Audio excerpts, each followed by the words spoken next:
Smart city E bus കരാർ വ്യവസ്ഥകൾ KSRTC പാലിക്കുന്നില്ലെന്ന് Thiruvananthapuram corporation കണ്ടെത്തി. കോർപ്പറേഷൻ നിശ്ചയിക്കുന്ന റൂട്ടിൽ സർവീസ് നടത്തണമെന്ന നിബന്ധന പാലിക്കുന്നില്ല. GPS സംവിധാനം ഉപയോഗിച്ച് കഴിഞ്ഞ ഒരു മാസം സർവീസ് നടത്തിയ റൂട്ട് കണ്ടുപിടിക്കാനാണ് കോർപ്പറേഷന്റെ നിർദ്ദേശം. അലക്സ് റാം മുഹമ്മദ് തിരുവനന്തപുരത്ത് നിന്ന് ചേരുന്നു. അലക്സ്, പറയൂ. വി കെ പ്രശാന്ത് MLA-യുമായി ബന്ധപ്പെട്ട ഓഫീസ് വാടക കെട്ടിട വിവാദത്തിന് പിന്നാലെ അടുത്ത വിവാദം അത് കോർപ്പറേഷനിലെ ഈ സ്മാർട്ട് സിറ്റി പദ്ധതിയുമായി ബന്ധപ്പെട്ട ഈ ബസ്സുകളുമായി ബന്ധപ്പെട്ടാണ്.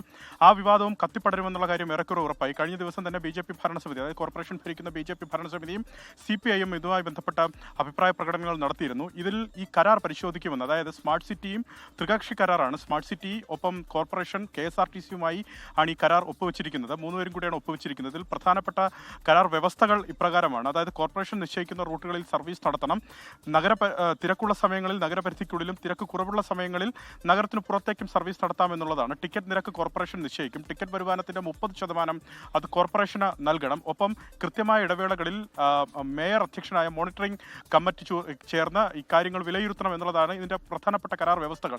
ഇതിൽ ഈ മേയറുടെ അധ്യക്ഷതയിലെ മോണിറ്ററിംഗ് കമ്മിറ്റികൾ ചേർന്നിട്ടുണ്ട്. പക്ഷേ അതായത് മുൻ മേയറുടെ അധ്യക്ഷതയിൽ മോണിറ്ററിംഗ് കമ്മിറ്റികൾ ചേർന്നിട്ടുണ്ട്. പക്ഷേ പ്രധാനപ്പെട്ട ചില കരാർ വ്യവസ്ഥകൾ ലംഘിച്ചു എന്നാണ് കഴിഞ്ഞ ദിവസം VV രാജേഷ് അടക്കമുള്ളവർ ഈ കരാർ പരിശോധിച്ചതിന് ശേഷം കണ്ടെത്തിയിരിക്കുന്നത്. അതായത് കോർപ്പറേഷൻ നിശ്ചയിക്കുന്ന റൂട്ടിൽ സർവീസ് നടത്തണമെന്ന നിബന്ധന പാലിക്കുന്നില്ല. ഒപ്പം ടിക്കറ്റ് വരുമാനത്തിന്റെ 30% കോർപ്പറേഷന് നൽകണമെന്ന വ്യവസ്ഥയും പാലിക്കുന്നില്ല എന്നാണ് ഈ കരാർ പരിശോധിച്ചതിൽ നിന്ന് മേയർക്കടക്കം ബോധ്യപ്പെട്ടിട്ടുള്ളത്.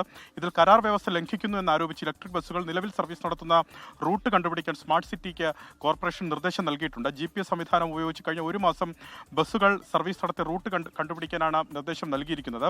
ഈ വിവരങ്ങൾ ശേഖരിച്ചതിന് ശേഷം KSRTC ഔദ്യോഗികമായി സമീപിക്കാനാണ് നിലവിൽ കോർപ്പറേഷന്റെ തീരുമാനം. ലോകത്തെവിടെയായാലും ഏത് സമയത്തും 24 വാർത്തകളും ഓഗ്മെന്റഡ് റിയാലിറ്റി പാക്കേജുകളും എക്സ്പ്ലെയിനറുകളും വിശദമായി കാണാൻ ഞങ്ങളുടെ YouTube ചാനൽ നിങ്ങൾക്ക് സബ്സ്ക്രൈബ് ചെയ്യാം.